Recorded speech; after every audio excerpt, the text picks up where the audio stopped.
Kick-ass facts, pew, pew, pew, pew. We did a couple episodes on dating advice for women from the 1930s and 50s. More on that to come. But I was asked, what about dating advice for men? Shockingly, not as much, but here's what I found. The 1900s, the decade of formal courtship, initiate respectfully. Courtship was seen as a prelude to marriage. Men were expected to make their intentions known, often via family introductions. Dates often took place under the supervision of parents or guardians. A man's financial prospects and ability to provide were emphasized as key to attracting a respectable partner. In the 1910s came the transition to modern dating. For the first time, couples began to enjoy unsupervised outings like movies, picnics, and soda fountains. Punctuality, politeness, and deference were the hallmarks of proper masculine behavior. Men were warned in advice columns not to be too assertive or physical.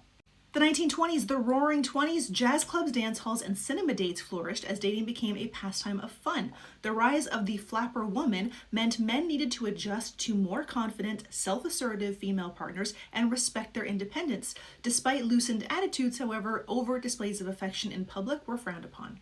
The 1930s, it's the Great Depression. Financial hardship influenced dating, so people took to low-cost dates like walks or home-cooked meals. Magazines encouraged men to talk about shared interest and avoid dominating the conversation. Punctuality and polite behavior were seen as non-negotiable for men, especially during difficult times. Even with little money, magazines emphasized that clean, pressed clothes showed dignity and self-respect. So far, in 3 decades, it's just be polite, be on time, don't look like a slob. That's it, so far. It's the 1940s, wartime and post-wartime dating. With enlistments looming, dating often moved quickly toward engagement. Letters became essential. Magazines offered templates and tips for writing romantic, respectful messages to the girl back home. Wartime advice to men stressed being forthright about their hopes for the future. And when on leave or after the war, men were encouraged to create memorable dates to rekindle connections.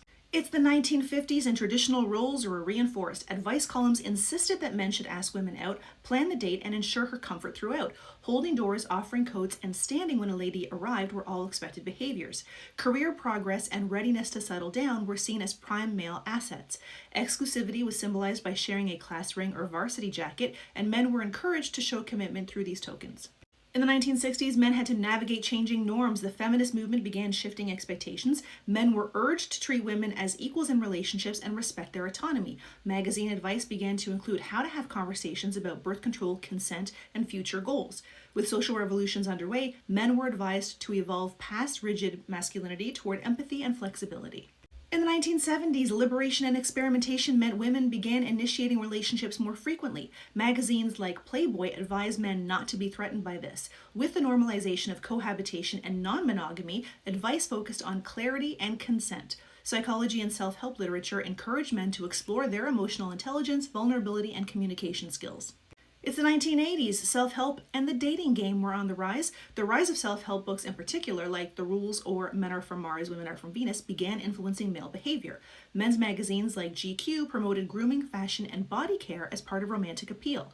Advice highlighted the importance of understanding diverse expectations, whether dating feminists, career women, or those seeking traditional roles. The 1990s, the rise of pickup culture and early internet dating. Be direct but not pushy. Magazines like Maxima Men's Health encouraged men to be confident but warned against being aggressive. Style and grooming became central as men were told that appearance mattered. Enter the pickup artist. This is where tactics like negging began.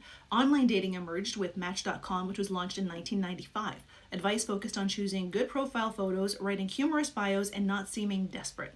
It is now the 2000s, and digital dating and emotional intelligence are important. With the backlash to toxic masculinity, men were encouraged to understand their emotions and be open. Self-help books shifted to emphasize being your true self. In the post-#MeToo era, emerging in the late 2010s, men's dating advice began focusing on active listening and clear consent. 2010s, apps, consent culture, and redefining masculinity. Practice vulnerability. Authors like Brené Brown and Mark Manson, the author of The Subtle Art of Not Giving a Fuck, encouraged men to be emotionally open. Modern dating advice discouraged manipulation strategies, encouraging clarity over cleverness. Men were advised to challenge traditional masculinity and embrace feminist values. Online dating etiquette involved. Short, respectful, specific messages were favored over copy and paste openers. And while we are smack dab in the middle of the 2020s, let's talk about personal brands. Embrace mental health and boundaries. Men are now being encouraged to focus on emotional well-being, personal growth, and therapy. It seems like they've been encouraged to do that for a long time. Maybe they haven't, which is why we keep encouraging them to do so. Be intersectional and inclusive. Advice increasingly reflects queer dating, diverse cultural experiences, and anti-misogynistic perspectives. Avoid red flag behaviors like love bombing, ghosting, and nice guy syndrome.